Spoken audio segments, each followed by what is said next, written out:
میرے بھائیوں، قرآن و سنت میں ایک لفظ بہت استعمال ہوا ہے، فتنہ.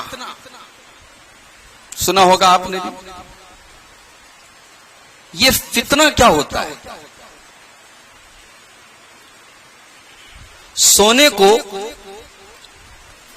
جب تپا کر کے اس کے میل کچیل کو پاک کیا جائے، سونے کے کھرے اور کھوٹے کو الگ کیا جائے، اس پروسیس کو عربی میں فتنہ کہتے ہیں. ایک مومن اپنے ایمان میں کتنا پکا ہے، اس کا ایمان کتنا مضبوط ہے، اس بات کو پرکھنے کے لیے، اس بات کو جانچنے کے لیے اللہ تبارک و تعالیٰ نے بہت سارے فتنوں کو پیدا کیا.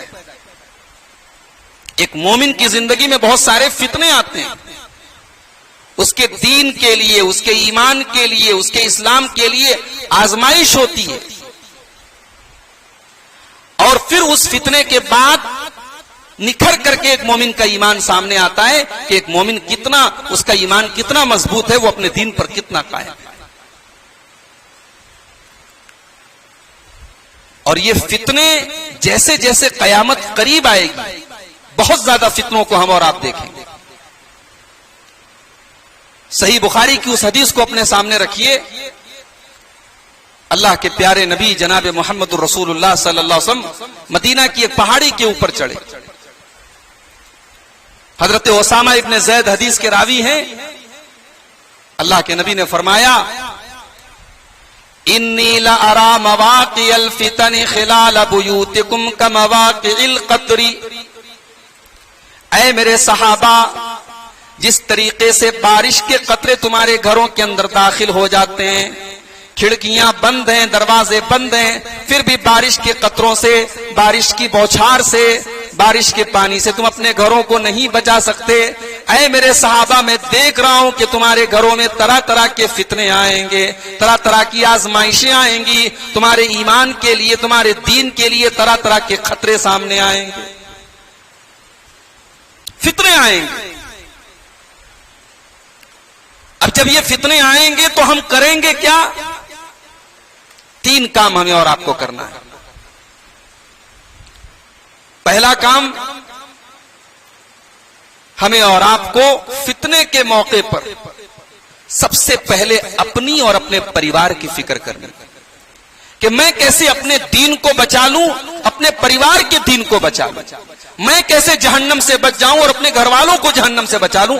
یہ فکر ہونی چاہیے فتنے کے دور میں. آئیے ایک حدیث آپ کو سناتا ہوں. امام ابو داؤد کتاب الملاحم میں یہ حدیث لائے ہیں. حدیث کے راوی حضرت عبداللہ بن عمرو بن عاص رضی اللہ تعالی عنہما ہیں. کہتے ہیں کہ اللہ کے پیارے نبی نے فرمایا، کیف بکم وبزمان یغربل فیہ الناس غربلۃ. اے میرے صحابہ، جب وہ حالات آ جائیں گے تو تمہارا کیا حال ہوگا؟ جب وہ دور آ جائے گا، وہ زمانہ آ جائے گا، یغربل الناس فیہ غربلۃ، جس میں لوگوں کی کٹائی ہوگی، لوگوں کی چھٹائی ہوگی، لوگوں کو چھانٹا جائے گا، اچھے لوگوں کو الگ کر دیا جائے گا، برے لوگوں کو الگ کر دیا جائے گا. وتبقى حصالة من الناس، اچھے لوگ دنیا سے چلے جائیں گے، نیک لوگ اور دیندار لوگ دنیا سے چلے جائیں گے، اور کوڑا کرکٹ جیسے لوگ باقی بچیں گے، کچرا جیسے لوگ دنیا میں باقی بچیں گے. مرجت عہودہم واماناتہم، جن کے وعدے کی کوئی گارنٹی نہیں ہوگی، جن کے پاس اگر امانت رکھ دی جائے تو ان کی امانت ان کے پاس کبھی سیف نہیں رہے گی. وہ بے ایمان ہوں گے، وہ مکار ہوں گے، وہ وعدے کی بھی وعدہ خلافی کرنے والے اور امانت میں خیانت کرنے والے ہوں گے. ایسا دور آ جائے. اچھے لوگ چلے گئے، کچرے بچے ہیں، کوڑے بچے ہیں.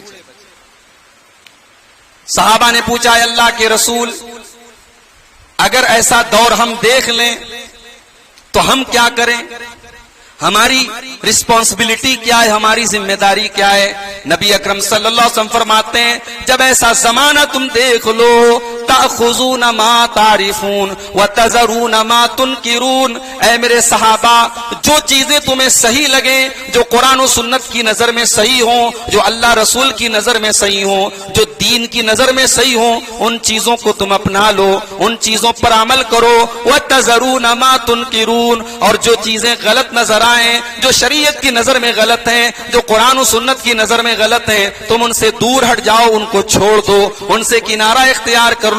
وَتُقْبِلُونَ عَلَىٰ أَمْرِ خَاصَّتِكُمْ, اور اپنے خاص لوگوں پر خاص توجہ دو, اپنے بال بچوں پر توجہ دو, اپنے پریوار پر توجہ دو, اپنی فیملی پر توجہ دو. وَتَذَرُونَ أَمْرَ عَامَّتِكُمْ, عوام کہاں جا رہی ہے, لوگ کہاں جا رہے ہیں, اس کے چکر میں مت پڑو, اپنی اور اپنے پریوار کو, اپنے خاص لوگوں کو بچانے کی فکر کرو. فتنوں کا دور ہے میرے بھائی,